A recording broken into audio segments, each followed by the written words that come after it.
ശബരിമല സ്വർണ്ണ കവർച്ചയിൽ തന്ത്രിക്കെതിരെ തെളിവുകൾ ഹാജരാക്കാൻ അന്വേഷണ സംഘത്തിന് കഴിഞ്ഞില്ലെന്ന് കോടതി.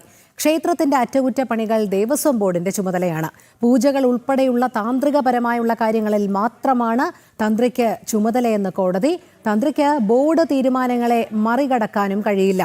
തന്ത്രി കണ്ഠരര് രാജീവരുടെ ജാമ്യ ഉത്തരവ് ജനം ടിവിക്ക് എം മനോജ് ചേരുന്നു. മനോജ്, തന്ത്രിയുടെ ജാമ്യ ഉത്തരവിന്മേലാണ് ഇത്തരം പരാമർശങ്ങൾ കോടതിയുടെ ഭാഗത്തു നിന്നും ഉണ്ടായിരിക്കുന്നത്.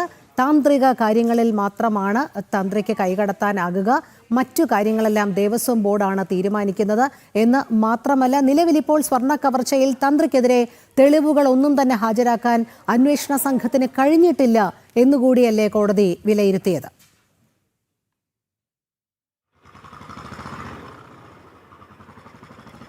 രോഹിണി, കഴിഞ്ഞ ദിവസമാണ് തന്ത്രിക്ക് കോടതി ഇരു കേസുകളിലും ജാമ്യം അനുവദിച്ച് നൽകിയത്. അറസ്റ്റിലായി 42-ാം ദിനം, അതായത് 41-ാം ദിനമാണ് തന്ത്രി ജയിൽ മോചിതനാകുന്നത്. മറ്റുള്ള പ്രതികളൊക്കെ തന്നെ സ്വാഭാവിക ജാമ്യം തേടി 90 ദിവസം കഴിഞ്ഞാണ് ജയിൽ മോചിതരായത്.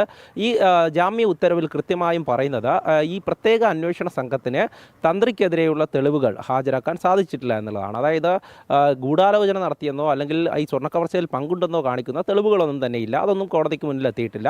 അതോടൊപ്പം തന്നെ ഈ തന്ത്രിയെ സംബന്ധിച്ചിടത്തോളം മറ്റ് ഭരണപരമായിട്ടുള്ള കാര്യങ്ങളിലൊന്നും തന്നെ പങ്കില്ല. അതായത് സാധാരണയായി ക്ഷേത്രത്തിലെ തന്ത്രിമാർ പൂജകളിലും താന്ത്രികപരമായിട്ടുള്ള കാര്യങ്ങളിലും മാത്രമേ ഇടപെടാവൂ. അത് ദേവസ്വം മാനുവലിലുമുണ്ട്. അത് പരിഗണിച്ചുകൊണ്ട് തന്നെയാണ് ഈ ആദ്യഘട്ടം മുതൽ തന്നെ തന്ത്രിയുടെ അഭിഭാഷകൻ കോടതിയിൽ ഈ വാദം ഉന്നയിച്ചിരുന്നു. അത് കോടതി അംഗീകരിച്ചു. കോടതി കൃത്യമായി അക്കാര്യം നിരീക്ഷിച്ചിരുന്നു. അതുതന്നെയാണ് ജാമ്യ ഉത്തരവിൽ നൽകിയിരിക്കുന്നത്. അതോടൊപ്പം തന്നെ ഗൂഢാലോചന നടത്തിയതായി തെളിവില്ല എന്നുള്ള കാര്യം കൂടെ കോടതി പറഞ്ഞു വെക്കുന്നുണ്ട്. ഈ SIT സമർപ്പിച്ചിട്ടുണ്ടായിരുന്ന റിപ്പോർട്ടടക്കം മുൻനിർത്തിയായിരുന്നു പ്രോസിക്യൂഷൻ വാദം.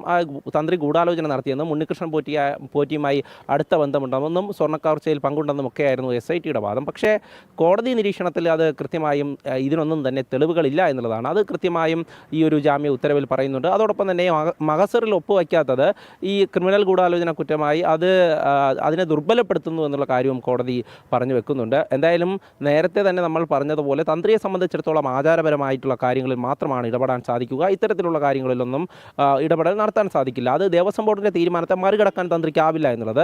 പക്ഷേ തന്ത്രിയെ കുരുക്കണമെന്നുള്ള ഒരു ഉദ്ദേശത്തോടു കൂടിയാണ് ഇത്തരമൊരു നീക്കത്തിലേക്ക് കടന്നത് എന്നുള്ളതാണ് ഉയരുന്ന ആരോപണം. നിലവിലിപ്പോൾ തന്ത്രി ജയിൽ മോചിതനായിരിക്കുകയാണ്.